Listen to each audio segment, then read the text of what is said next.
I never thought I would find myself living as a burden in my own daughter's house, but life has a way of humbling us when we least expect it. At 73 years old, I had been living with my daughter Patricia and her husband Michael for 2 years, ever since my husband Eduardo passed away and left me with more medical bills than savings. Patricia had insisted that I move in with them after Eduardo's funeral. "Mama, you cannot live alone anymore," she had said with tears in her eyes. "The house is too big for you, and we have plenty of space here. Besides, Emma needs to spend more time with her grandmother." Emma was my 8-year-old granddaughter, a bright and curious little girl with Eduardo's kind eyes and Patricia's stubborn determination. She was the light of my life, and the thought of being close to her every day had made the decision to move in with them seem like a blessing rather than a sacrifice. Michael worked as an accountant for a large firm in downtown Phoenix, and Patricia was a part-time nurse at the local hospital. They lived in a beautiful 4-bedroom house in a nice neighborhood with a swimming pool in the backyard and 2 cars in the garage. From the outside, they appeared to be living the American dream. But from the inside, I could see the cracks in their perfect facade. Michael was a man who measured everything in terms of cost and benefit, including relationships. He had agreed to let me move in, but he made it clear that he expected me to contribute to the household in ways that went beyond the small amount I paid for room and board from my Social Security check. "Elena, since you are living here now, I assume you can help with cooking and cleaning," he had said during my first week in their home.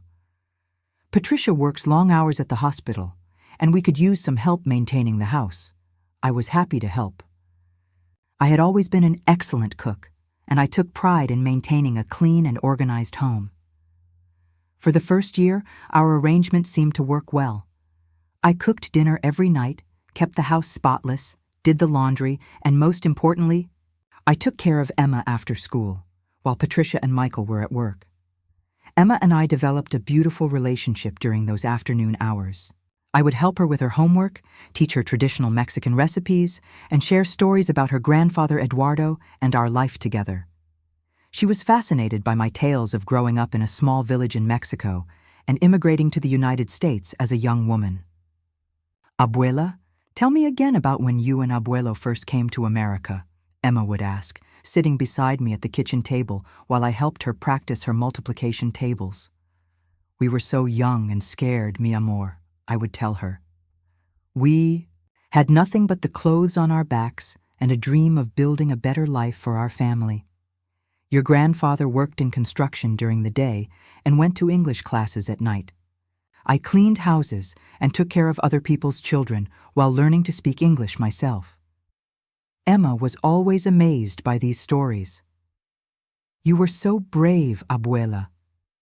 I do not think I could move to a different country where I did not speak the language." "You are braver than you know, mi nieta," I would tell her. "Bravery is not about not being scared. It is about doing what you need to do even when you are scared." But as the months passed, I began to notice changes in Michael's behavior toward me. He started making comments about the grocery budget, suggesting that I was cooking too much food and wasting money. He complained about the electricity bill, implying that I was keeping the lights on too long or setting the air conditioning too low. "Elena, we need to discuss your contribution to this household," he said one evening after Patricia had left for her night shift at the hospital. "Your Social Security check barely covers a quarter of what it costs to house and feed you.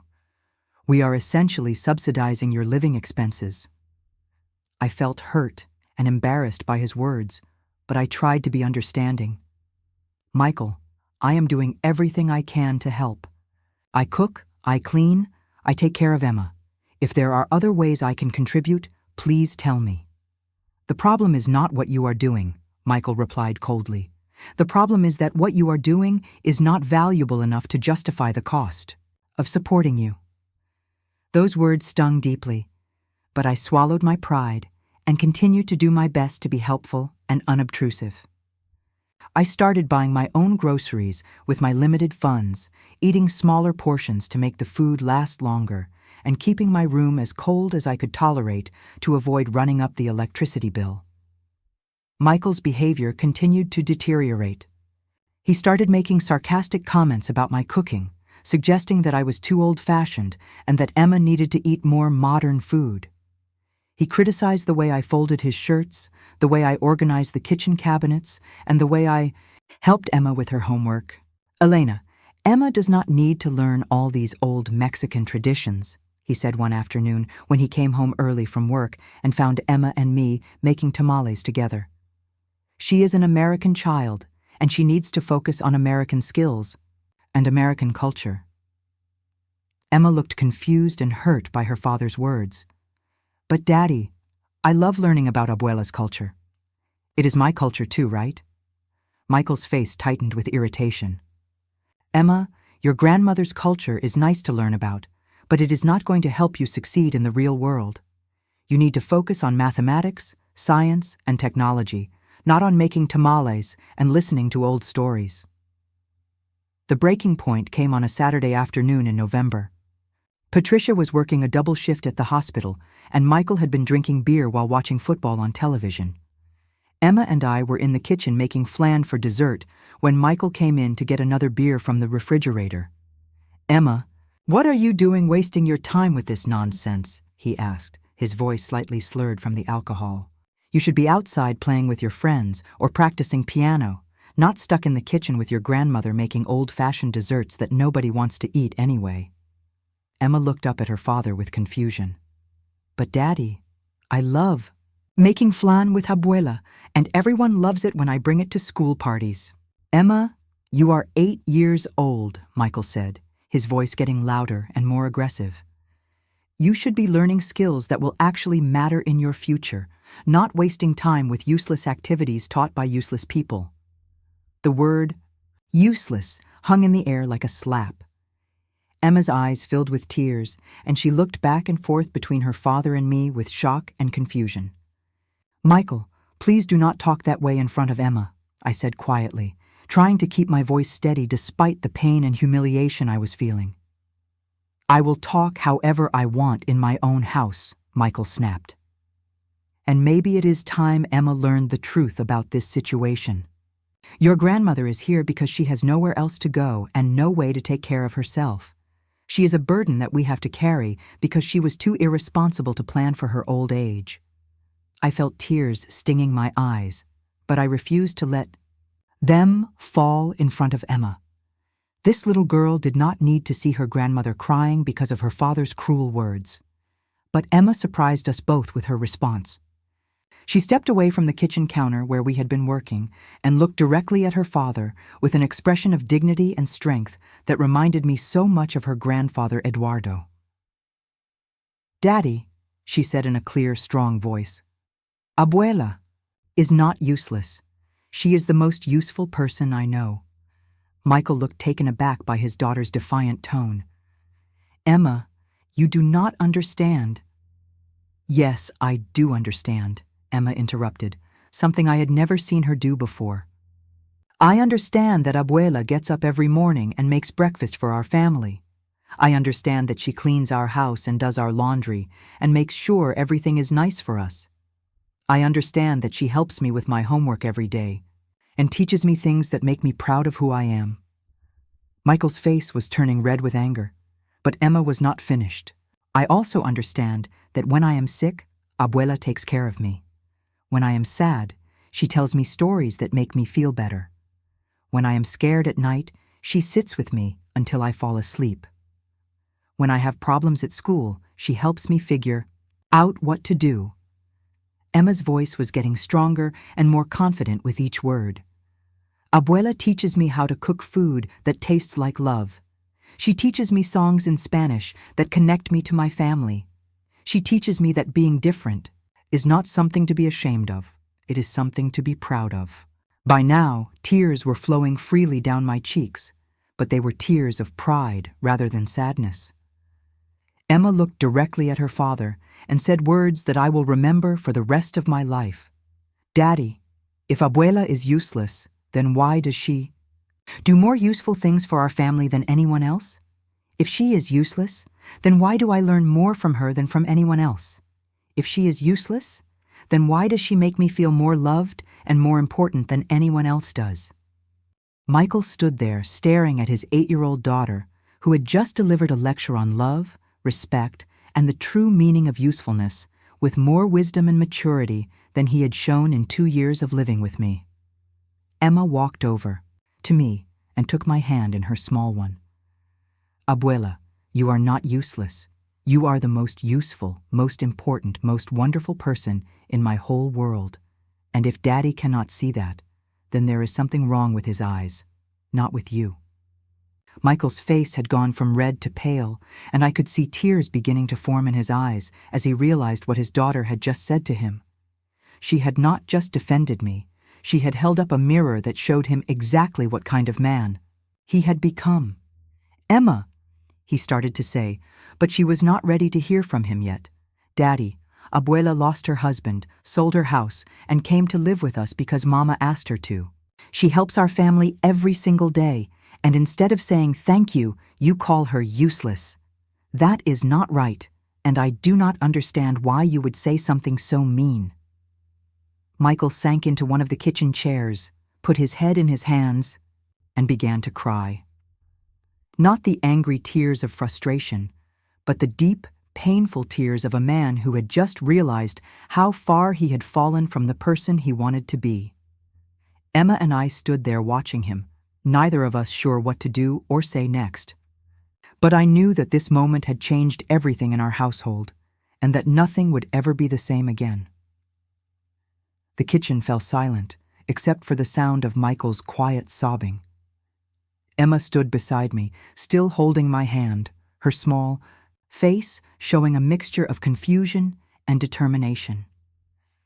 She had spoken her truth with the fearless honesty that only children possess, and now we were all dealing with the weight of those words. I gently squeezed Emma's hand and whispered, "Me. Amor, why do you not go to your room and let your father and me talk for a few minutes?" Emma looked up at me with concern. "Are you sure, Abuela? I do not want him to be mean to you again." The fact that this 8-year-old child felt the need to protect me from her own father broke my heart all over again. "I will be fine, sweetheart. Your father is not a bad man, he is just hurting right now. Sometimes when people hurt, they say things they do not really mean." Emma nodded reluctantly and started to leave the kitchen, but then she turned back to her father. "Daddy, I love you, but I love Abuela too. She is part of our family, and families are supposed to take care of each other." After Emma left, Michael continued crying for several more minutes while I stood there unsure of what to do. Part of me wanted to comfort him, but another part of me was still reeling from the humiliation and pain his words had caused. Finally, Michael looked up at me with red, swollen eyes. "Elena, I am so sorry. I am so incredibly sorry for what I just said to you and in front of Emma." I pulled out a chair and sat down across from him at the kitchen table. "Michael, where did those words come from? Why do you think I am useless?" Michael wiped his eyes with his sleeve and took a shaky breath. "I do not think you are useless, Elena. I know you are not useless. Emma is absolutely right about everything she said. You do more for this family than I do most of the time." "Then, why did you say it?" Michael was quiet for a long moment, staring down at his hands. "Because I am angry, and I have been taking that anger out on you, which is wrong and unfair." "What are you angry about?" "I am angry that I cannot provide for my family the way I thought I would be able to. I am angry that we cannot afford to live the life that Patricia and Emma deserve. I am angry that when your husband died and you needed help, we could barely afford to help you because we are barely keeping our own heads above water financially." This was the first time Michael had ever been honest with me about their financial situation, and I could hear the shame and frustration in his voice. "Michael, I had no idea you were struggling financially. Patricia never told me." "Because I asked her not to," Michael said. "I was too proud to admit that an accountant who is supposed to be good with money was making such a mess of his own finances." He looked up at me with tears still in his eyes. Elena, when you moved in with us, I thought it would be temporary. I thought you would sell your house and use the money to move into a nice senior living community. I never expected that Eduardo's medical bills would have consumed all of your savings. The cancer treatments were very expensive, I said quietly. Even with insurance, we ended up owing more than $60,000 by the time he passed away. I know, and I am sorry for your loss and sorry for your financial situation. But Elena, having you live with us costs us almost $800 a month in additional expenses. Food, utilities, water, the extra wear and tear on the house, we simply cannot afford it. I felt my stomach drop. Michael, I had no idea. It was that much. My Social Security check is only $1,100 a month, and I give you $300 of that. I thought I was covering most of my expenses. You are covering some of them, but not all of them. And Elena, it is not just the money. It is the stress of feeling like I am failing as a husband and father because I cannot provide better for my family. Michael put his head in his hands again. I have been taking out my frustration and shame on you, which is completely wrong. You did not choose to become a widow with medical debt. You did not choose to need help. And you certainly do not deserve to be treated badly because I am struggling with my own inadequacies. I reached across the table and put my hand on his arm. Michael, why did you not tell me how difficult this situation was for you and Patricia? I would have tried to find other arrangements. Because Patricia would not hear of it, Michael said. She loves you, and she loves having you here with Emma. Every time I tried to bring up the financial strain, she would get upset and remind me that family takes care of family, no matter what the cost. And she is right about that, I said gently. But she is also wrong to ignore the practical realities of your situation. Michael looked at me with surprise. You do not think I am a terrible person for worrying about money when we are talking? About caring for family? Michael, caring about money does not make you a terrible person. It makes you a responsible husband and father. The terrible part was taking your frustration out on me instead of talking honestly about the problem. We sat in silence for a few minutes, both of us processing this new level of honesty in our relationship. Elena, there is something else I need to tell you, Michael said. I have been jealous of your relationship with Emma. Jealous? Why? Because Emma adores you. She lights up when she talks about the time she spends with you. She quotes things you have taught her. She proudly shares the traditions you have shown her. And she talks about you with the kind of love and respect that I wish she had for me. I could hear the pain in Michael's voice, and I began to understand that his resentment toward me was about much more than money. Michael, Emma loves you very much. You are her father. But I am not the kind of father I want to be for her. I work long hours. I am often stressed and tired when I come home, and I do not have the patience or wisdom to teach her the kinds of life lessons that you teach her every day. Michael, you and I teach Emma different things, but that does not mean one is better than the other. You teach her about responsibility, about working hard, about planning for the future. Those are important lessons too. But you teach her about love, about family, about being proud of who she is. You teach her things that will make her a good person, not just a successful person. I could see that Michael was genuinely struggling, with feelings of inadequacy as a father, and I felt compassion for him despite the pain he had caused me. Michael, there is room in Emma's life for both kinds of lessons. She needs to learn about hard work and responsibility. And she also needs to learn about love and family traditions. You and I can teach her these things together instead of competing with each other. Michael looked at me with something that might have been hope. Do you really think that is possible? After the way I have treated you? I think it is possible. If you are willing to change the way you treat me, and if I am willing to forgive the way you have treated me, Elena, I do not deserve your forgiveness. Michael, forgiveness is not about what you deserve. It is about what Emma deserves. She deserves to live in a house where the adults treat each other with respect and kindness. She deserves to have a father and a grandmother who work together to love and support her. Michael was crying again, but these were different tears. How can you be so generous to me after I called you useless in front of your granddaughter? Because Emma showed me something important today. She showed me that even when people say hurtful things, we can choose to respond with love instead of anger. She stood up for me, but she also made it clear that she still loves you. If an 8-year-old can do that, then I can do it too. Michael stood up and walked around the table to where I was sitting. Elena, would you accept my apology? Not just for today, but for the past year of treating you badly? I stood up and looked into his eyes. Michael, I accept your apology, but I need you to understand that words alone are not enough. You need to change how you treat me, and you need to have an honest conversation with Patricia about your financial concerns. You are absolutely right. And Elena, I want you to know that Emma was right about everything she said. You are not useless. You are incredibly valuable to this family, and I have been too proud and too angry to acknowledge that. When Emma came back to the kitchen, Michael got down on his knees so he could look directly into her eyes. Emma, I owe you an apology for the way I spoke about your grandmother and for the way I spoke to you. Emma looked at her father seriously. Daddy, why were you so mean to Abuela? Because I was feeling bad about myself, and instead of talking about my feelings, I took them out on someone who did not deserve it.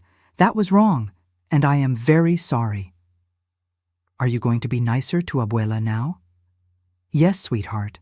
I am going to try very hard to be the kind of man you can be proud of. Emma thought about this for a moment, then walked over and hugged her father. Daddy, I am already proud of you, but I will be even more proud if you are nice to Abuela. That evening, when Patricia came home from her shift at the hospital, Michael sat her down and had the honest conversation about their finances that he should have had months earlier. They talked about budgeting, about finding ways to reduce expenses, and about the need to make sure that caring for me did not put their own financial security at risk. But most importantly, they talked about the fact that I was not just a financial burden to be managed, but a beloved family member who deserved to be treated with dignity and respect. That night, as I lay in my bed, thinking about everything that had happened, I realized that Emma's brave words had not just defended me from humiliation. They had opened the door to the kind of honest, respectful relationship that I had been hoping to build with Michael all along. The weeks following that difficult Saturday afternoon brought changes to our household that I could never have imagined. Michael's apology had been sincere, but more importantly, his behavior began to change in ways that showed he was genuinely committed to becoming a better man and a better father. The first change I noticed was in the way he spoke to me. Gone were the sarcastic comments and subtle criticisms. Instead, Michael began asking for my opinions on household matters and actually listening to my responses. When I suggested a more efficient way to organize the kitchen cabinets, he thanked me for the idea and helped me implement it. When I offered to teach him how to make Emma's favorite Mexican hot chocolate, he eagerly accepted the lesson. Elena, I never realized how much skill and knowledge goes into managing a household, he said one evening as we worked together to prepare dinner. I always thought cooking and cleaning were simple tasks, but you have shown me how much thought and care you put into everything you do. The second change was in how Michael interacted with Emma during their time together. Instead of coming home from work and immediately turning on the television or checking his email, he began asking Emma about her day and really listening to her answers. He started joining our afternoon cooking sessions, learning alongside Emma, as I taught them both about traditional recipes and cooking techniques. Daddy, you're getting much better at rolling the masa for tortillas, Emma told him one afternoon as we made fresh tortillas together. Remember when you first tried and they came out shaped like triangles? Michael laughed and ruffled Emma's hair. I remember, and I also remember you and Abuela being very patient with me while I learned. But the most significant change was in the relationship between Michael and me. We began having honest conversations about everything from household budgets to child-rearing philosophies. Michael shared his concerns about providing for his family, and I shared my experiences of raising Patricia as a single mother after Eduardo was injured on a construction site and could not work for several months. Elena, how did you manage to stay positive and strong when you were facing financial difficulties? Michael asked me one evening as we sat on the back patio while Emma played in the pool. By remembering that difficulties are temporary, but family is forever, I replied. Eduardo and I went through some very hard times, but we always knew that as long as we had each other and Patricia, we could get through anything. I think I lost sight of that, Michael said. I became so focused on money and security that I forgot what I was really working for. You are working for love, I told him. You are working to create a safe and stable home for your wife and daughter. Money is just a tool to help you do that, but it is not the goal itself. These conversations helped Michael understand that my presence in his home was not just about me needing a place to live, but about Emma needing the love and wisdom that grandparents can provide. He began to see my contributions to the household not as charity work that I did to earn my keep, but as valuable services that enhance the quality of life for everyone in the family. One evening, about a month after our confrontation in the kitchen, Michael came home from work with a proposal that surprised me. Elena, I have been thinking about our household budget and our living arrangements, he said as Patricia, Emma, and I gathered around the dinner table. I realized that I have been looking at this situation all wrong. Patricia looked concerned. What do you mean, Michael? I mean that I have been treating your mother like a boarder who needs to pay rent, instead of like a family member who provides valuable services to our household. Michael pulled out a piece of paper with numbers written on it. I calculated how much it would cost us to hire someone to do all the things that Elena does for our family, a housekeeper to clean and do laundry, a cook to prepare meals, and a nanny to take care of Emma after school. He showed us the paper. It would cost us at least $1,500 a month to hire people to do what Elena does for us every day. And even then, we would not get the love, the patience, and the cultural education that she provides for Emma. Emma clapped her hands excitedly. Does this mean Abuela is actually saving us money by living here? It means much more than that, Michael said, looking directly at me. It means that I owe you an apology not just for calling you useless, but for failing to recognize how much value you bring to our family. Patricia was crying happy tears. Michael, I am so proud of you for understanding this. There is more, Michael continued.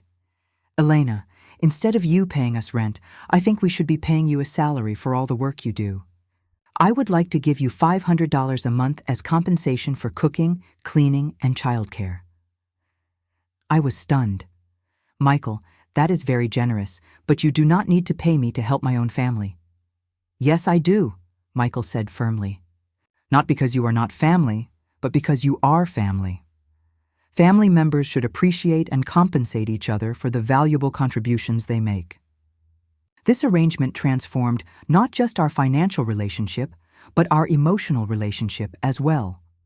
Instead of feeling like a burden who needed to constantly prove my worth, I began to feel like a valued and respected member of the household. Emma was delighted by these changes in our family dynamic. She loved seeing her father and me working together in the kitchen, and she was proud to show her friends that her grandmother was teaching her father how to cook traditional Mexican food. My abuela is the best cook in the whole world, she told her friend Sarah one afternoon when Sarah came over to play. And now she is teaching my daddy how to cook too. Do you want to try some of the mole we made yesterday? But the most meaningful change was the way Michael began to participate in the cultural education that I had been providing for Emma. Instead of dismissing these lessons as old-fashioned, he began asking questions and showing genuine interest in learning about his daughter's heritage. Elena, can you teach me some basic Spanish phrases so I can better understand the conversations you and Emma have? He asked one evening. Of course, I replied, but why the sudden interest? Because I realize that when I dismiss Emma's Mexican culture, I am dismissing part of who she is. I want her to be proud of all aspects of her identity, not ashamed of any of them. Over the following months, Michael became an eager student of Mexican culture and traditions. He learned to make basic Mexican dishes, he practiced speaking Spanish with Emma and me, and he even suggested that we plan a family trip to Mexico so Emma could see the village where I grew up. I want Emma to understand where she comes from, he explained to Patricia one evening. I want her to be proud of her grandmother's strength and courage in immigrating to this country and building a better life for her family. Patricia was amazed by the transformation in her husband. Michael, I feel like I am married to a completely different person. You have become so much more open and loving. I feel like a different person, Michael replied. Elena has taught me that being a man is not about being the sole provider or the ultimate authority in the house. It is about being part of a team that works together to create a loving home. As I reflected on the journey our family had taken from conflict to harmony, I realized that Emma's brave words that Saturday afternoon had done more than defend me from humiliation. They had forced all of us to examine our attitudes, our behaviors, and our priorities. Michael had learned that being a provider meant more than just earning money. Patricia had learned that family harmony required honest communication about difficult topics. Emma had learned that sometimes even children need to stand up for what is right. And I had learned that forgiveness and patience can transform even the most difficult relationships. But our story was not finished yet. The most important lesson was still to come. 2 years had passed since that transformative Saturday afternoon in our kitchen, and our family had settled into a rhythm of mutual respect and genuine affection. Emma was now 10 years old, thriving in school and proud of her bilingual abilities. Michael had become not just a better father and son-in-law, but a better man. But life has a way of testing us just when we think we have everything figured out. And our test came on a Tuesday evening in March, when Michael arrived home from work with devastating news.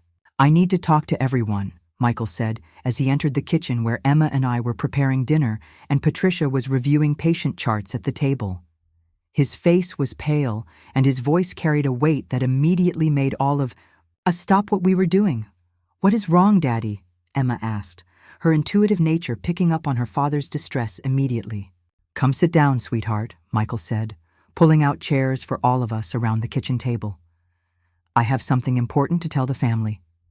We gathered around the table, where we had shared so many meals and conversations over the past 2 years, but this time the atmosphere was tense with anticipation and worry. I was called into my supervisor's office today, Michael began, his hands clasped tightly in front of him. The company is downsizing, and my position is being eliminated. My last day of work will be Friday. Patricia gasped and reached for Michael's hand. Oh no, Michael.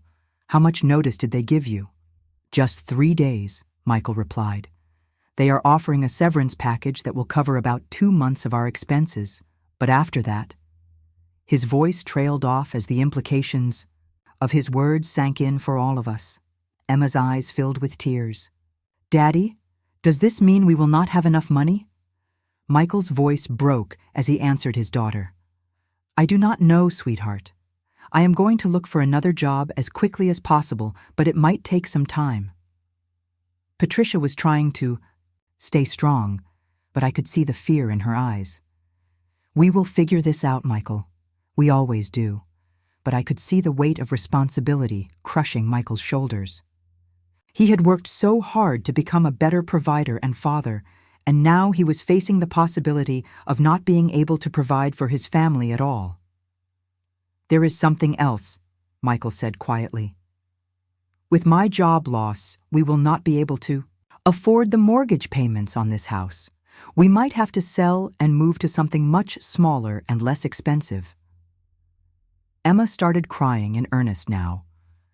But this is our home. I do not want to move away from my school and my friends. Michael pulled Emma onto his lap and held her close. I know, sweetheart. I do not want to move either. But sometimes grown-ups have to make difficult decisions to take care of their families. I watched this scene unfold with a breaking heart. This man who had transformed himself from someone who resented my presence to someone who valued my contributions was now facing the possibility of losing everything he had worked for. Michael, I said quietly, how much do you need each month to keep the house and maintain your current lifestyle? Michael looked at me with confusion. Elena, why are you asking? Just tell me the amount. Michael glanced at Patricia, then back at me.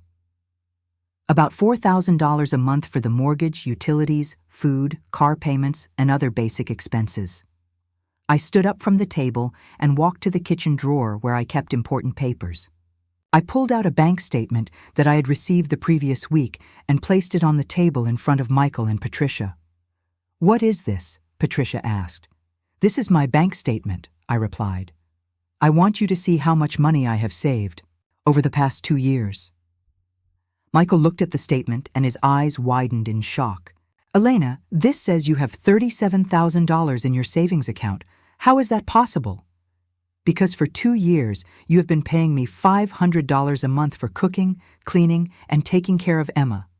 But I have not needed to spend that money because you and Patricia provide my housing, food, and other necessities. So I have been saving every penny. Patricia stared at the bank statement in amazement. Mama, you saved all the money Michael paid you? Not just saved it, I corrected. I invested it. Mrs. Chen, my elderly friend from the community center, taught me about certificates of deposit and money market accounts before she passed away last year. This money has been earning interest. I sat back down at the table and looked directly at Michael. Michael, I want to help support this family during your job transition. Elena, I cannot accept money from you, Michael protested. That is your security, your nest egg for emergencies. This is an emergency, I replied firmly. And this family is my security. You taught me that family members should support each other's valuable contributions. Well, keeping our family together and maintaining stability for Emma is the most valuable contribution any of us can make right now. Emma wiped her tears and looked at me with wonder. Abuela, you want to help us keep our house? I want to help. Us keep our family together in the home where we have all learned to love each other, I replied. Michael was crying now, but they were tears of gratitude mixed with shame. Elena, after the way I treated you when you first moved in here, how can you be willing to help us like this? I reached across the table and took both Michael's and Patricia's hands in mine. Because you taught me something very important 2 years ago. You taught me that people can change, that forgiveness can heal relationships, and that families are stronger when everyone's contributions are valued. Michael stood up and walked around the table to where I was sitting. Elena, I need to tell you something. What is it, Michael? 2 years ago, I called you useless because I was angry and scared and too proud to ask for help. Today, you are offering to save our family from financial disaster, and you are doing it out of love and generosity. Michael knelt down beside my chair and looked into my eyes. Elena, you are not just useful to this family. You are essential to this family. You are the heart of this family, and I am honored to be your son-in-law. Tears were flowing freely down my cheeks as Michael continued. I want Emma to grow up knowing that this is what real strength looks like. Not the ability to provide money, but the ability to provide love, support, and sacrifice for the people you care about. Patricia was crying too. Mama, I am so proud of you, and I am so grateful that Michael learned to see what I have always seen in you. Over the following months, my savings helped keep our family stable while Michael searched for new employment. It took him 4 months to find a position that matched his previous salary. But during that time, our family grew even closer as we all worked together to manage expenses and support each other emotionally. Michael eventually found an even better job with a company that valued his experience and integrity. When he received his first paycheck, he insisted on beginning to pay back the money I had loaned the family, but I had a different idea. "Michael, I do not want you to pay me back," I said. "I want you to put that money into Emma's college fund. The best return on my investment will be seeing Emma get the education she needs to pursue her dreams."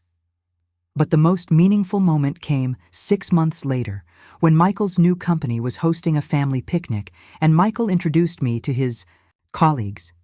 "I would like you all to meet Elena Rodriguez," he said proudly. "She is my daughter Emma's grandmother, and she is the backbone of our family. When I lost my job last year, Elena saved our home and our financial stability through her generosity and sacrifice."